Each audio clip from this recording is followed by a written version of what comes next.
ကမ္ဘာကျော်သမိုင်းဝင်အဆောက်အအုံတစ်ခုဖြစ်တဲ့စိန့်ပီတာဘာစီလီကာဖျားကျောင်းကြီးကတော့ကမ္ဘာအသေးငယ်ဆုံးနိုင်ငံဖြစ်တဲ့ဗာတီကန်စီးတီးနိုင်ငံစိန့်ပီတာရင်ပြင်မှာတည်ရှိပြီးကမ္ဘာပေါ်မှာအကြီးဆုံးခရစ်ယာန်ဖျားကျောင်းကြီးလေးဖြစ်ပါတယ်။အစဉ်အဆက်ယုံကြည်မှုတွေအရတမန်တော်စိန့်ပီတာရဲ့တင်းကျိုင်းကိုရှိရာနေရာမှာတည်ဆောက်ထားပြီး1506ခုနှစ်ပုပ်ရဟန်းမင်းကြီးဒုတိယဂျူလီယပ်စ်လက်ထက်မှာစတင်တည်ဆောက်ခဲ့တာ1626ခုနှစ်မှာပြီးစီးခဲ့ပါတယ်။ဒီဖျားကျောင်းကြီးကိုဒိုနာတိုဘရာမန်တီမိုက်ကယ်အင်ဂျလိုတို့အပါအဝင်ဂန္နဝင်ဘီသူကာနဲ့ပကြီးကျော်ပေါင်းများစွာကဒီဇိုင်းဆွဲမောမှန်ခဲ့ကြပြီးရီနေဆန်နဲ့ဘာရော့ဘီသူကာစတိုင်တွေကိုအသုံးပြုထားပါတယ်။ဖျားကျောင်းကြီးရဲ့အတွင်းပိုင်းကအလျာ920ပေအနံပေ490ဖြစ်ပြီးအမိုးကုန်းထိတ်ချုံအထိအမြင့်က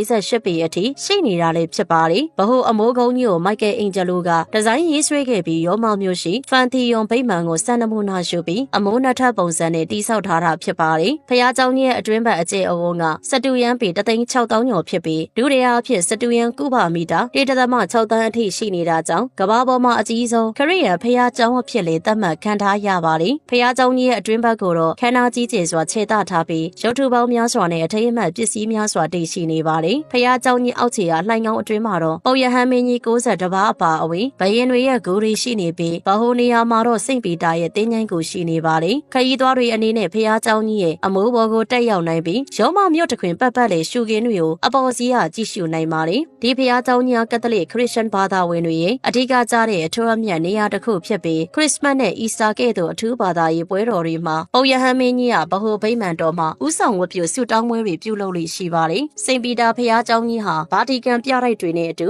ကမ္ဘာအမွေအနှစ်အဖြစ်သတ်မှတ်ခံထားရပြီးနှစ်စဉ်ခရီးသွားဧည့်သည်ပေါင်း10 သန်းကျော်လာရောက်လေပတ်ကြလိမ့်ရှိပါတယ်။ဘာစီလီကာအတွင်းပိုင်းကိုအခမဲ့ဝင်ရောက်နိုင်ပေမဲ့အမိုးပေါ်တက်ဖို့နဲ့ဂူလိုင်ကောင်းတွေကြည့်ရှုဖို့အတွက်တော့ဝင်ကြေးပေးရပါတယ်။စိန့်ပီတာဖျားကျောင်းကြီးဟာကက်သလစ်ခရစ်ယာန်ဘာသာရေးအဓိကဗဟိုချက်မှနေရာဖြစ်ပြီးဘီသူကာပညာအမှုပညာနဲ့ယုံကြည်ကိုးကွယ်မှုတို့ပေါင်းစပ်မှုကိုကိုစားပြုနေတဲ့ကမ္ဘာအမွေအဆောက်အအုံတစ်ခုအဖြစ်လဲတန်ဖိုးထားခံရပါတယ်။